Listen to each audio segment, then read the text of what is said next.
nagtataka dyan. Talagang mataas ang rating niya kahit anong takbuhan niya.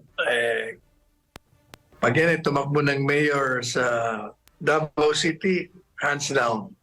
Pag tumakbo yung presidente, vice president sa 2028, panalo yan. Senatorial, number one.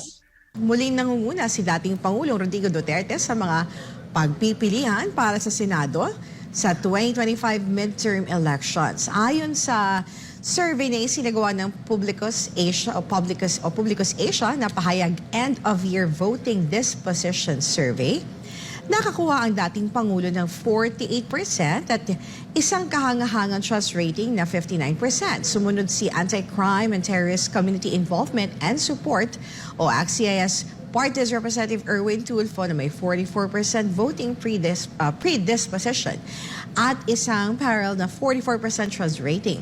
Si Dr. Willie Ong naman ay nakakuha ng 43% predisposition sa pagboto na may 50% trust rating. Isinagawa ang nasabing survey mula November 29 na December 4 sa 1,500 respondents sa buong bansa. Ano masasabi niyo dito, Atty. Sala? Kahit plano pa lang o nagbabalak pa lang si Pangulo, si dating Pangulo. Hindi na tayo nagtataka dyan. Talagang mataas ang rating niya kahit anong takbuhan niya. Pag yan ay tumakbo ng mayor sa Davao City, hands down.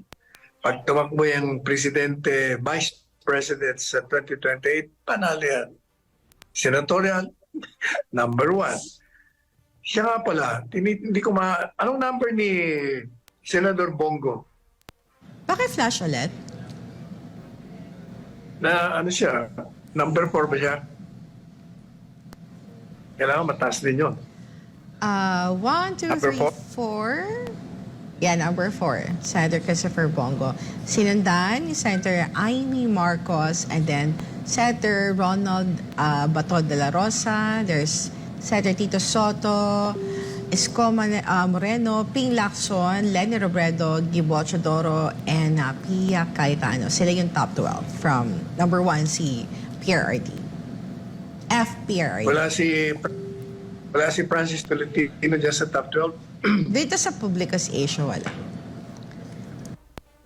Okay. Samantala, Sigurado na. yes, Atty. Sal. Sigurado na yan. RD. Kahit anong takbuhan niya, mananalo yan. Malalim masyadong tinanim ng dating Presidente Duterte.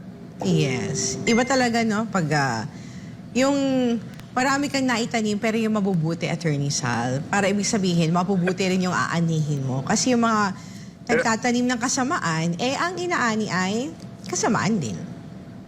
Kagaya nino. Ay, wala ko sinasabing pa magabagong taon na, Attorney Sal,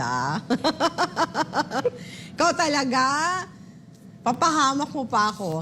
Samantala, Attorney Sal, tinatrabaho na ng Partido Demokratiko Pilipino Lakas ng Bayan o na PDP Laban na magkaisa na muli ang dalawang tabuong faction dahil sa hindi pagkakaintindihan bago yung 2022 national elections. Ayon kay Senator Robin Hood Padilla na nakipag-usap na siya ay Senator Coco Pimentel para magkaayos na ang mga opisyal at miyembro ng partido. Magugwit ang bago yung 2022 elections, nabuo yung dalawang factions ng PDP Laban kung saan ang isa ay pinamumulaan ni Party Chairman at dating Pangulo Rodrigo Duterte at dating Energy Secretary Alfonso Cusi. At yung isang natitirang faction naman ay pinamumunuan ni dating Senator Manny Pacquiao at kakampi nito na si Senator Coco Pimentel, ang anak ni PDP Laban founder Lene Pimentel Jr. Dahil nga mayroon silang hindi pagkakaintindihan ay napatalsik ng Duterte faction si Senator Coco at Pacquiao sa kanilang mga posisyon sa partido nang maihain naman ang issue sa COMELEC. Kinilala ng naligal na PDP Laban ay yung Duterte faction. Hindi rin pinabura ng COMELEC yung motion for reconsideration para dito ng Pimentel Pacquiao faction. Samantala sa kabila ng mga hakbang upang magkaisa muli ang PDP Laban ay sinabi ni Senator Coco na may pag-aalinlangan ang kanilang faction hinggil dito. Ano ba masasabi dito, Atty. Sal? Huwag ka na mag-alinlangan, Sir Coco. Ituloy na ninyo yung pagkakaisa. Isa lang naman pinaglalaban yun. Tuloy na.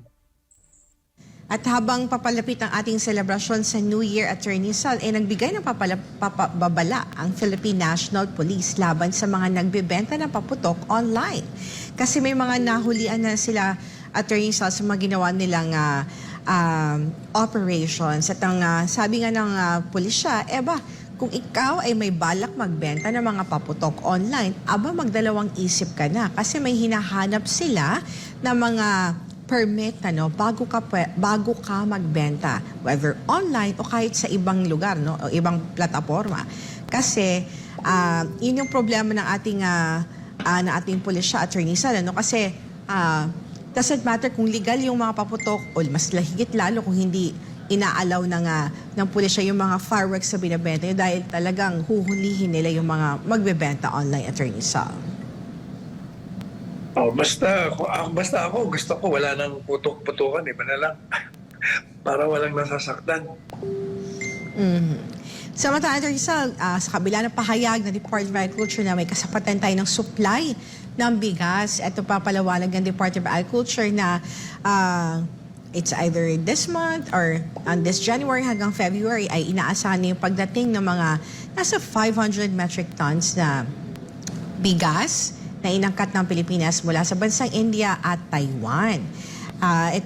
Although may dumating na, Attorney Sal, no, around 100,000 tons na ang imported rice na dumating na sa bansa, nasa 495,000 na lang ang inaasahan natin dating in the next few months. This is in preparation, Attorney Sal, no, doon sa El Nino phenomenon na posibleng nga mas mag-worsen sa kaliman sa first quarter ng 2024. Attorney Sal? Maganda yan na palagi tayo may supply ng bigas.